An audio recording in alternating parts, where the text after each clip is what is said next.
Hi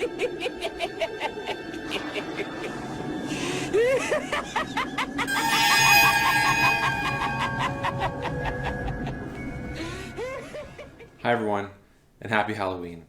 Tonight, I want to tell you a story. A scary story. This is not my story, and I don't know the name of this story, but I'll do my best to recount this haunting and very unfortunate tale of horror.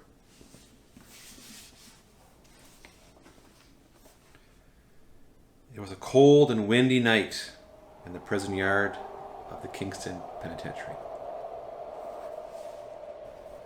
The inmates were out for their nightly exercise break, watched closely by the prison guards. Some of the men liked to take this time to have an illegal cigarette and hope they wouldn't get caught. Some liked to kick the ball around and reminisce of the old days. And some liked the rail fan, dreaming of riding the rails instead of living inside a 6x6 cell. Living inside one of those cells was Morris. He was framed for murder and received a life sentence just 2 weeks ago. Morris was used to living high on the hog. Fancy car, nice house, extravagant gardens, but now he slept on a paper-thin mattress, and the only gardens he would see are the dandelions that grew along the fence. The very fence he often thought about climbing over to escape. But there was no escape. There was no hope. Or at least, that's what he thought. Hello. It's me. It's that time of year again, and I'm here to tell you how to carve your festive Halloween carve your pumpkins.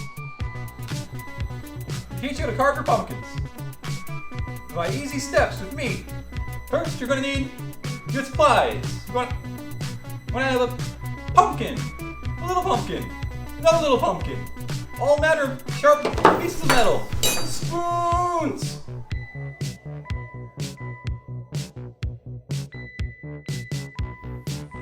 Charlie, or Slips, as the other inmates called him, was another prisoner who was outside that chilly night.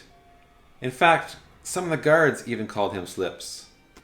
This moniker was given to him years ago when he became known to slip certain items to certain people without getting caught. If you wanted a pack of cigarettes, Charlie could slip it to you.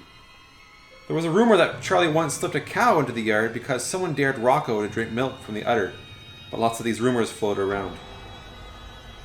Like the rumors about what the local train transported in and out of the penitentiary. Crates of pickles coming in because the warden wouldn't eat a sandwich without them. Containers full of toilet paper, an answer to where all those missing rolls went. Rumors or reality? The one rumor that no guard or no inmate disputed is that the train left once a week with dead bodies.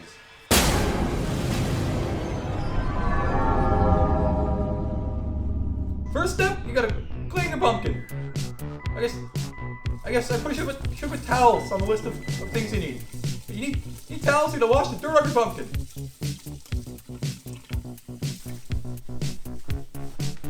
Nice and shiny. Morris usually stuck to the fence when it was recess time. He hated that term, recess. It reminded him of elementary school, a prison in itself. Morris would sit in class and look out the window, staring at the clouds, or watching the yard crew complete their switching duties. Anything but do his math homework. This evening, though, Morris decided to venture out and find the one they called Slips. He didn't want a pack of smokes or a jar of pickles. He wanted a way out. And he was willing to do anything to escape. Anything. Next, you gotta use your spoon and scoop out all those guts. It's doesn't taste great. Doesn't taste great. Maybe you gotta wait for it to become a pie first. Let it become pie before you try to eat the pumpkin parts. Oh boy, a little sharper than I'm usually allowed to handle.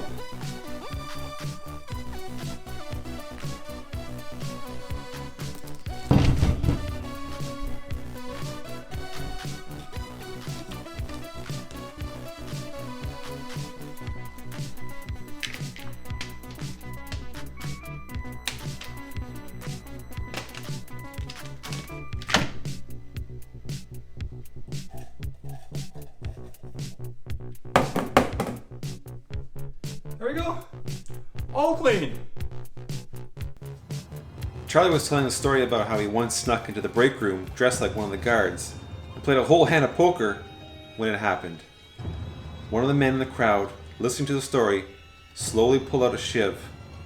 His target slips. Charlie didn't see the man approach, but someone else did. A huge hand revealed itself from the group and grabbed the armed attacker. It was Morris.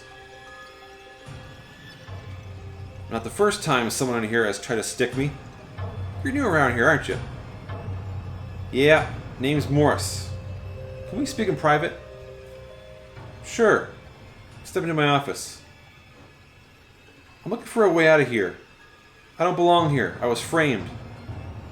Yeah, we all say that. Listen, if you really want out early, there's only one way out, and that's in a wooden box. What do you mean? Like a food crate or something? No, a coffin.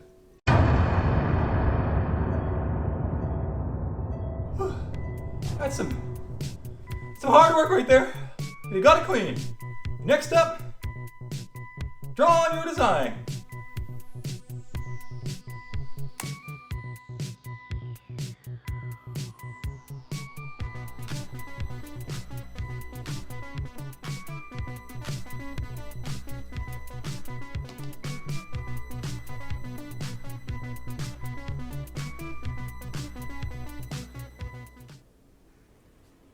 So you're saying the only way out is if I'm dead?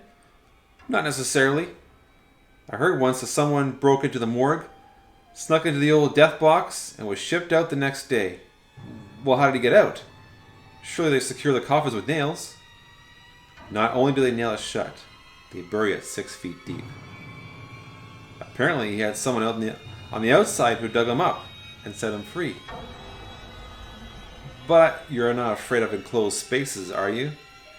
No, but I don't have anyone on the outside to dig me out.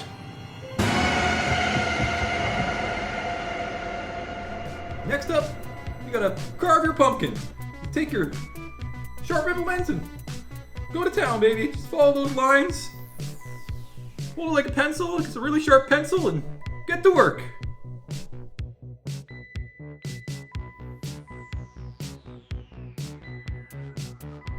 After only a few short hours of hard work, your pumpkin will be carved to perfection. You're in luck, my friend. I'm being released on the same day they ship out the cold bodies. My sentence is up. I paid my dues and I will soon breathe the fresher air and enjoy the greener grass. Are you saying you'll dig me up if I can pull this off? Of course. You saved my life. I owe you one. The two men made a plan, and in just a few days, both would be free. The train pulled into the prison and was unloaded as usual. It was also loaded with several wooden boxes carrying inmates that didn't make it. Although unknown to the crew, one did make it. Morris was inside one of the coffins, and he was loaded onto the train. A few days before, Charlie gave Morris a small flashlight, some light snacks, and funny enough, the same shiv that almost ended his life. Just light the candles and voila! That's a beauty right there. That's what I call a pumpkin. Z.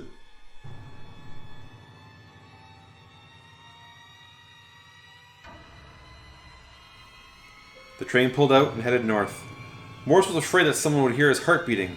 It was pounding out of his chest. Maybe he was afraid of enclosed spaces after all. Or maybe he was having regrets. Or maybe it was the cold stiff laying beside him.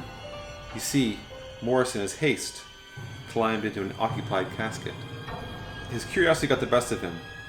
He clicked on the flashlight and the dark soon became illuminated with his neighbor's dead, cold face staring right back at him. The face of Charlie. Whew. Scary or what? You know, I've heard of this rendition a few times. The first time when I was younger, and of course I changed it a bit to fit this hobby. But if you recognize the story and you know the name of it or the author, please let me know in the comments because it's one of my favorites, and I really do want to give the author credit. Thank you so much for watching. Happy Halloween and cake tear. Thanks for watching my step-by-step Halloween pumpkin carving guide. I gotta go now. I got something I gotta take care of. Oh boy. Well.